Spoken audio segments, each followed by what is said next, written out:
can't stop the juggernaut. Forgive me for trying.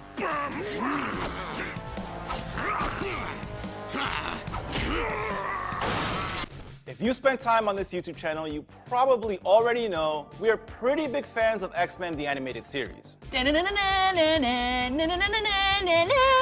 if you're a diehard fan of this series, which I know you are, you'll remember from our Spider-Man the Animated Series episode that the 90s was a really troubled time for Marvel financially. And if for some bizarre reason you haven't seen all those videos yet, the links are below. Content synergy, baby. Where was I? Oh, right, the 90s, Marvel, X-Men. But it's not just the opinion of this guy that X-Men the Animated Series is legendary. It's widely considered one of, if not the best superhero cartoons ever made, and rightfully so. Ain't that right, Logan? Yeah. But X-Men wise, where do you go from there? I mean, how do you follow up such a beloved show? Well, when it came time to introduce a new generation of young fans to the X-Men in the early 2000s, the answer was X-Men Evolution. X-Men Evolution took the characters in a new direction. Many of the heroes and villains were recast as high school students, and the tone was comparatively much lighter. Hey, it's in the cafeteria. Just grabbing my lunch. Save me a seat. And while X-Men the Animated Series was running during an uncertain time for Marvel, it's worth noting that X-Men Evolution had its run at maybe the most important time of transition in Marvel's history. I've never seen anything like this before. The original X-Men film premiered just a couple of months before X-Men Evolution, and the first Sam Raimi Spider-Man movie dropped in the middle of X-Men Evolution's run. So by the time X-Men Evolution was canceled in 2003, Marvel had really blown up as a cinematic and cultural phenomenon that was only going to get bigger. He's behind the mask. And bigger. And bigger. All right, listen up. And with huge movies dominating people's attention and memories from that era, maybe X-Men Evolution got a little forgotten. It's pretty much a blank. Luckily, here at EYDK, we're in the remembering business, and X-Men Evolution had a lot to offer. It directly engaged with younger viewers' perspectives and concerns, as well as paved the way for more superhero shows and movies to do the same. Like, for example, the much-delayed New Mutants movie. Here's everything you didn't know about X-Men Evolution. X-Men Evolution was produced by Marvel Studios and was distributed by Warner Bros. Television via Kids WB. It's something we've mentioned on this show before, but pre-MCU and eventual Disney merger, Marvel Studios was a much smaller company, and shows like X-Men Evolution were a much bigger part of their business, whereas now it would be just a tiny little fraction. The show ran from November 4th, 2000 to October 25th, 2003, and had 4 seasons with a total of 52 episodes. X-Men Evolution features traditional X-Men heroes and villains with a central conflict between Xavier's X-Men and Magneto's Brotherhood of Mutants. But as we mentioned, there's a key twist. Many of our favorite characters are now angsty high schoolers, and sometimes that means that the battle stakes are less for world domination and more for domination of summer camp. You swim? Yeah. Pity. So, who's a teen in X-Men Evolution? Well, Cyclops, Jean Grey, Nightcrawler, Rogue, Shadowcat, aka Kitty Pryde, and Spike are all the main X-Men teens. The Spike Man is ready. On the Brotherhood side, you have teens like Avalanche, Blob, Toad, and Quicksilver. When you live as fast as I do, there ain't enough things to occupy my time. I gotta entertain myself. So, who stayed as an adult? On the X-Men side, the kids are guided by Professor X, Storm, Wolverine, and Beast. I still look like a monster. On the Brotherhood side, there's Magneto with Mystique as his first-in-command, Sabretooth, and later in the series, Gambit. You round up those jokes you call friends and meet me at your place. Who, of course, we all remember was an X-Men back in the animated series. Overall, the show reflects less of some of the dark themes that X-Men historically revolves around. In Evolution, the traditional X-Men theme of otherness is less contextualized by the politics of intolerance and oppression, and more by bullying and the general teenage trope of struggling to find one's identity. What am I? Who am I? And this stands in stark contrast to X-Men the Animated Series, which leads off with Sentinels, I hope he doesn't see me. Mutant Registry, and your foster parents' betrayal in the very first episode. How could you register her with that mutant control agency as if she were some sort of criminal? Yeah, X-Men went dark right out the gate. X-Men Evolution also really plays up the mutants as a metaphor for puberty angle. You feel sick inside every time you think about it, don't you? You want it to go away, but it won't. All right, now I feel like Avalanche isn't just talking about being a mutant in that monologue. there's more to that. What, are you, like, reading my mind too? The later seasons do touch on some of the more traditional X-Men darkness, especially with the Sentinels coming into play and the fate of the world stakes of the Apocalypse arc. I may lead the evolution of the human race. But for all intents and purposes, X-Men Evolution was designed to be, and is, a more kid-friendly version of the X-Men story. But to say that X-Men Evolution is just a more kid-friendly version of X-Men glosses over the ways in which it tried out new and really cool things. For example, Spike, who Storm's nephew, was a completely new character designed for the show, but Spike, in different interpretations of the character, has gone on to appear in other X-Men material, including comics and movies. So the show actually contributed a new character to X-Men canon. Bless you. The show also features new, updated takes on character design and aesthetics. For example, Avalanche existed in previous X-Men stories and the animated series, but this version of the character was built from the ground up and looks completely different.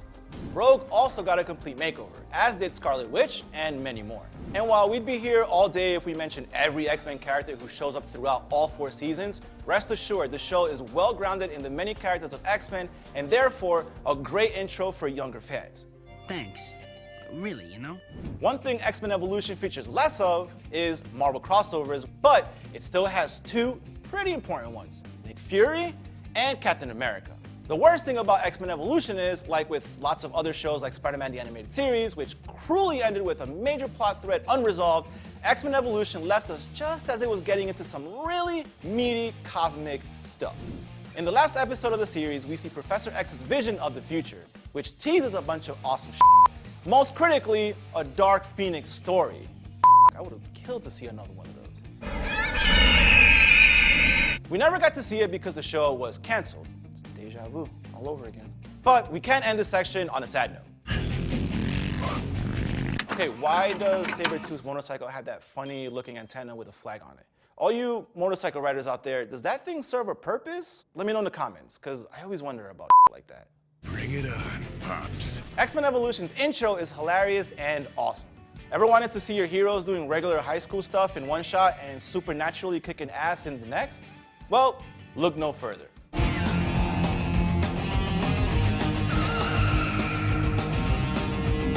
Nope, wrong clip.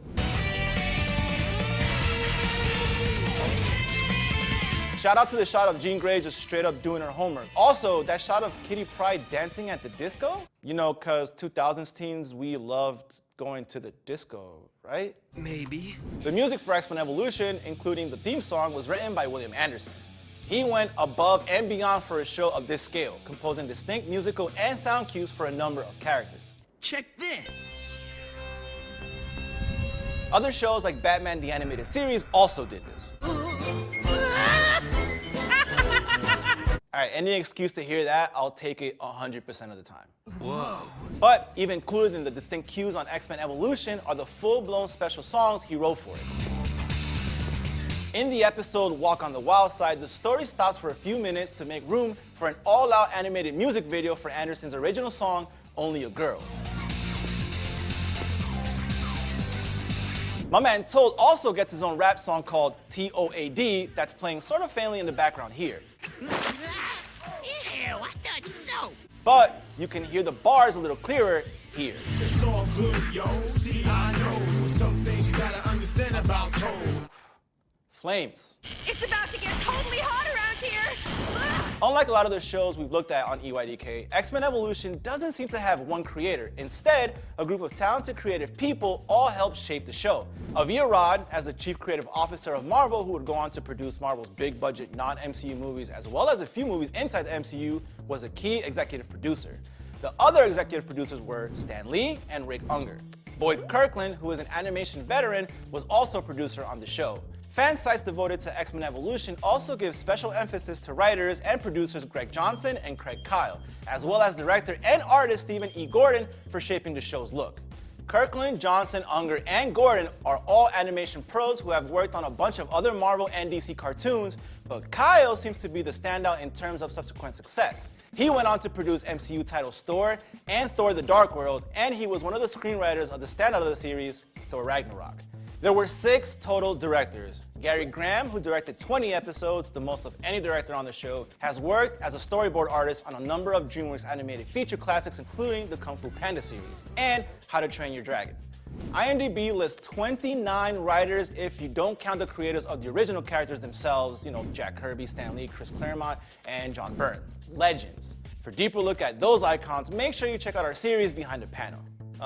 More of that synergy I'm talking about. We need to know more. In a special EYDK crossover episode moment, Bob Forward, who was one of the lead creatives on Super Mario Bros. Super Show and created the Zelda show within the show, wrote 10 X-Men Evolution episodes. Can we call this an EYDK cinematic universe now? Or maybe it would be YouTube-matic cartoon universe? All right, we'll check with our lawyer and get back to you on that. Ladies and gentlemen of the jury. Writer Christopher Yost has also gone on to have a big writing career. He co-wrote Thor: The Dark World, Thor: Ragnarok, and wrote the Max Steel live-action movie, and an episode of The Mandalorian, which, you know what that means. Play that Baby Yoda clip. We all want it. Come on. All right, this is a weird one. Writer Michael Merton is also a character actor who played bit parts on a bazillion TV shows. Malcolm in the Middle, Veep, Criminal Minds, Grey's Anatomy, and many more. Christy Marks has mostly written for kids' cartoons, but she also wrote an episode of Babylon 5. There are 77 credited actors on IMDb, with many actors voicing multiple parts.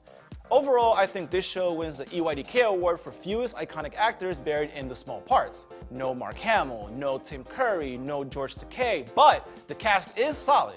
Kirby Morrow voiced Cyclops. Looks like someone's taken up a collection. He's also had a live-action X-Men role. He was on the FX show Legion as Benny. He also voiced Goku in the Ocean dub of Dragon Ball Z. Hey, old man, how about we get you a date with a real live Earth woman? Venus Torzo voiced Jean Grey. Are we going or what? In addition to a variety of voice work, she does a good amount of live-action acting as well, like playing a hostage negotiator in the Dwayne Johnson action flick, Skyscraper.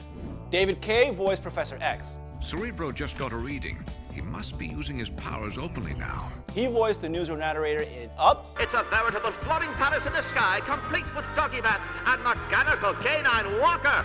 And is also the "and now" voice on John Oliver's Last Week Tonight. And now, some clips that have, to put it mildly, not aged well. Voice acting icon Scott McNeil voiced Wolverine. Going somewhere, bub? He's a frequent EYDK mention with a really wide range and voiced Piccolo on DBZ. I feel great! Megan Black voiced Rogue. Oh, these memories. I'm so confused. Maggie Blue O'Hara voiced Kitty Pryde, aka Shadowcat. Like, everybody grab onto me. I'll get us out. Brad Swaley voiced Nightcrawler. I understand, Professor. And no, he's not actually German. He's Canadian, like much of the cast, because the voice work was recorded in Canada, eh? It's time to move this along. Christopher Judge voiced Magneto. Most recently, he was amazing as Kratos in God of War 4. I'm a god, boy. From another land far from here. And he's probably best known for playing Telk in Stargate SG-1. I have nowhere to go. Telk? Telk? You tell me how to say that in the comments, because I'm going to go with Telk. Tilk. Noel Fisher, who voiced Toad, made the jump to live action with roles in Twilight, Castle Rock, Shameless, and the Michael Bay-produced TMNT movies as Michelangelo. Matt Hill, who voiced Havoc, also voiced Ed on Ed, Edd n Eddy. Come on, Eddie, let's do something! That's the Ed with 1D. Alessandro Giuliani voiced Gambit. Don't mess with the mutants. He was Gaeta on Battlestar Galactica. I remember that. So I guess a pity frac's out of the question then? A bunch of actors on this show were strangely all also in Sausage Party. Look at these big old birds, waiting to get filled with my meat. If you know the secret to the X-Men Evolution Sausage Party connection, please shout it out in the comments. Maybe it's because Seth Rogen is Canadian. Huh? Of course. The world of X-Men Evolution extended a bit beyond the TV screen. Marvel published a comic book series in 2002 to go along with the show, but it only lasted 9 issues before being canceled. Womp womp. If you're like me and toys are more your thing, there's also some sweet X-Men Evolution molded plastic you can get your hands on. Toy Biz released a line of action figures, including Wolverine and Sabretooth with their motorcycles, and Juggernaut with a crushable trash can accessory. Out of all the things you could give Juggernaut, one of the strongest characters, and you give him a trash can, I could bend a trash can. depending on the trash can. Taco Bell and Burger King also distributed X-Men Evolution toys with their kids' meals. Well, we couldn't find the commercial for Taco Bell toys. Somebody did save the Burger King one. Yes, I won! We will meet again. The X-Men have hit Burger King. Now in every big kid's meal, you can get one of the X-Men like Cyclops or Rogue. That's so 2001. Also, what does one have to do with the other? Like, where does X-Men have to do with what the kids are doing? Anyway. Duh. As we explored, X-Men Evolution did a lot to get on the level of younger superhero fans and dramatize the real problems they face. In prior eras, it was more about idolizing grown-ups. Even if those shows were marketed to kids, everything from Adam West's Batman all the way to X-Men the Animated Series are in this category. And that's not a knock against it, it just looks at grown-up X-Men. So if we have to compare X-Men the Animated Series to X-Men Evolution, it's not that one is definitely better than the other, although I know we all have opinions on that. They're just doing really different things. In the late 90s and 2000s, there was a renaissance of superhero stories doing the same thing that X-Men Evolution did. Batman Beyond, Smallville, and Teen Titans all looked at what it's like to be a hero who's really young, but also we're not trying to replace or follow up some truly timeless shows. You know, some teenagers can't fit a grown-up shoes, so, you know, glad they didn't try. I have much to teach you. The trend of young superheroes continues to this day with shows like Young Justice and movies like Spider-Man Into the Spider-Verse. And X-Men wise, we're pretty hyped that it'll be continuing with the New Mutants movie. If you think about it, all this is pretty dope because when our generation watched X-Men the Animated Series, we looked up to these grown-up superheroes. Then X-Men Evolution changed lanes and gave us characters and themes we could relate to as teens. Not to mention introducing new kids to superhero fandom that can last forever. But what do y'all think? Is there room in here for both X-Men the Animated Series and X-Men Evolution? I say yes.